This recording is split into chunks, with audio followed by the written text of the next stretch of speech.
Well, they've done it again. Paramount once again announces layoffs for 800 employees here in the United States that could affect operations across the entirety of Paramount, CBS, Nickelodeon, MTV, the whole shebang. I've got that, plus some more red carpet discussions from the Saturn Awards, as well as honoring one of our Letters for Legacy's artists who is a fan artist freak. I mean, tons of stuff to look at. You're going to love it. This is a special bonus edition, once again, of the Star Trek Void, where I try to fill in the gap between episodes with a little news, a little information, and hopefully a little bit of entertainment. And first off, we're going to talk about those recently announced layoffs. Here, reported by Trek Central, they had it first that I saw, breaking Star Trek IP owner Paramount Global to lay off 800 staffers. The Hollywood Reporter has obtained a memo from CEO Bob Bakish, where he unveiled plans for an estimated 800 job reduction in the U.S.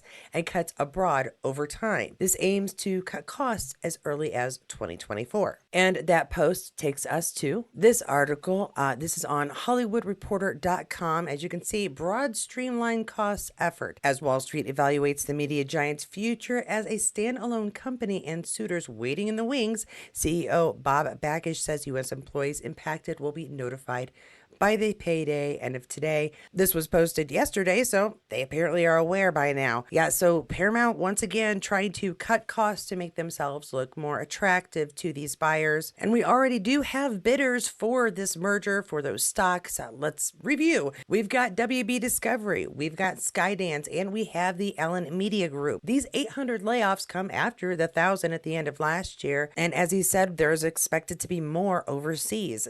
Poor Paramount and anybody employed by them gotta kind of wonder what's going to happen next. And unfortunately, all we can do is wait and see. However, there is some new Star Trek coming to us Sunday. Actually, it's a lovely little story just for this June, as this one-shot story was announced due to be out just before Pride Month. Let's take a look. Again, by Trek Central. New from IDW. A new one-shot is on the way from IDW Publishing. Star Trek Celebrations will feature the franchise's beloved LGBTQIA+ characters for Pride Month this June. Writers for this issue include Vita Ayala, Mags Visaggio, and Steve Orlando. And the cover kind of says it all. We are honoring those who are in the LGBTQIA+ community. And pardon me if I don't always include all of the initials. I have several family members who are part of the community. We are very aware of it. I'm just not always up to date with all of the identities included. So I do apologize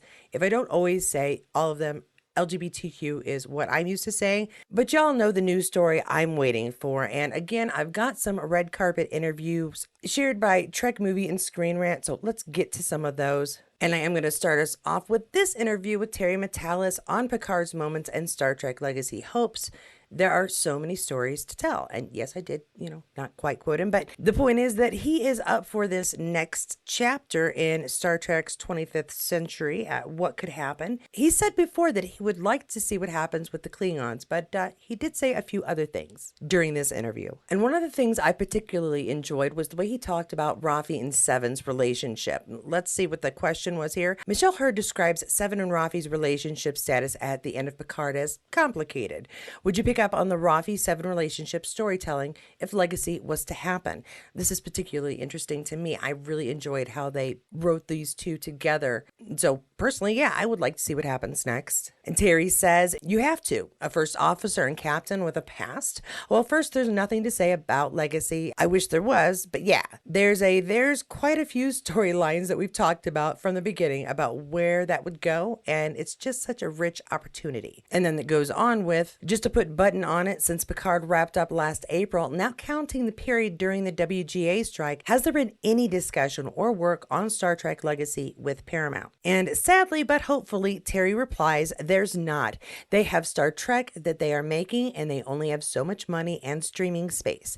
There's currently not, but we're looking forward to whatever the Star Trek universe brings and never say never. Now, while there hasn't been discussion about Legacy, he does share that Legacy, if it is created, would not be all about the older characters. It would be about this new crew aboard the Enterprise, who may be visited occasionally by some of our former characters that we've grown to enjoy and love. It would be great to see, how's Naomi doing? Would Seven and she play a game of Coscat? Would Kim ever come on board, finally becoming a lieutenant? It's been, 25, almost 30 years. He ought to be a lieutenant by now, right? And of course, there'd be opportunities to visit Deep Space Nine, to revisit old characters, old friends, but it would be all about this new crew and their new adventures. I mean, I personally think there's a good chance Wesley could pop on board, challenge Q to a fight, and just say howdy to his brother. You never can tell. And really, with such rich characters built by Picard, especially that third season, there's every reason to believe that Paramount will eventually open their eyes and decide that this is a crew and a show that is very worth making.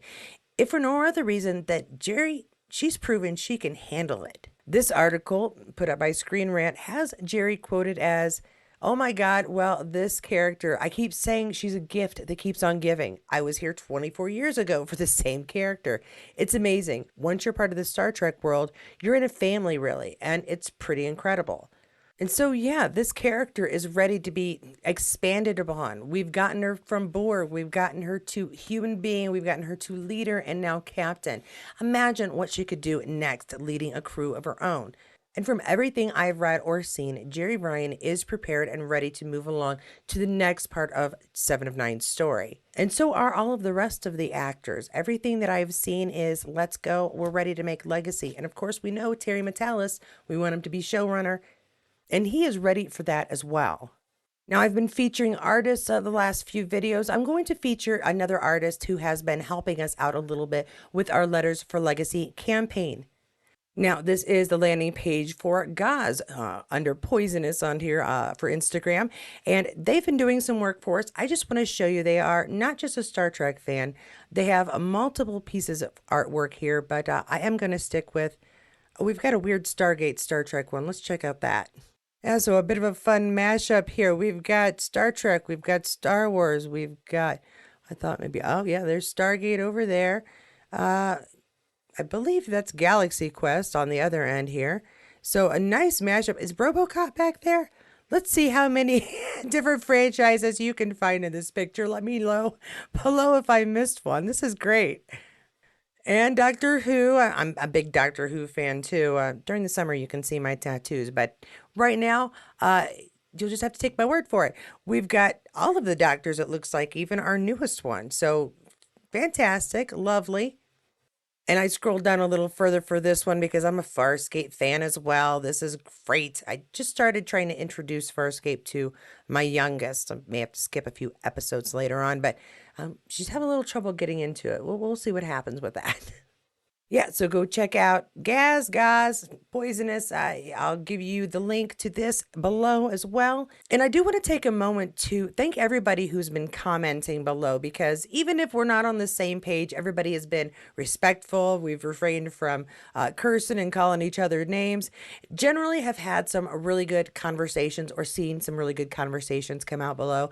And that just makes my little Trekkie heart sing. So thanks so much for the commenters, for taking the time to comment, and to being decent about it. I expect nothing less from Trekkies. Now, if you have been following these Star Trek videos coming out, you know that I am trying to get myself to Indiana Comic Con to work on these signatures to send in for the Letters for Legacy campaign. I'm going to be bringing 1,000 letters with me, hoping to get 1,000 signatures so I can send them in to Paramount, so that when the dust does settle from all of these layoffs, buyouts, mergers, whatever you want to call them, and Section 31 is over and it's time to fill in with another new show, that Legacy is still on their minds. So this is a kind of constant campaign, a little bit every day. And as I try to get a vendor's table at this upcoming Comic-Con, I wanted a little bit of help, and you guys have been fantastic. I have 2 new donors to add to the list that I would like to thank today. First one is Eileen Pearson. She got a donation in right at the end of last week, so I wanted to include her on this week's.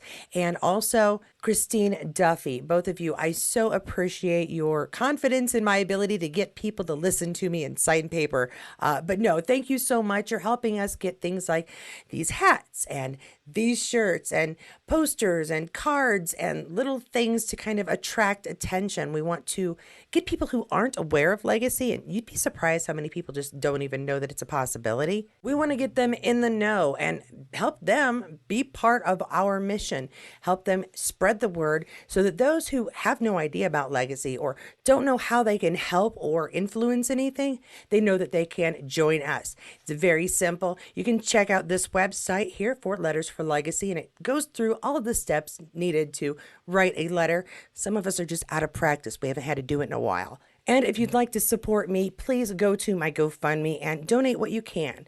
Every little bit does count. And if for some reason Legacy is announced before I head off, everybody who donates get a chance to win one of these.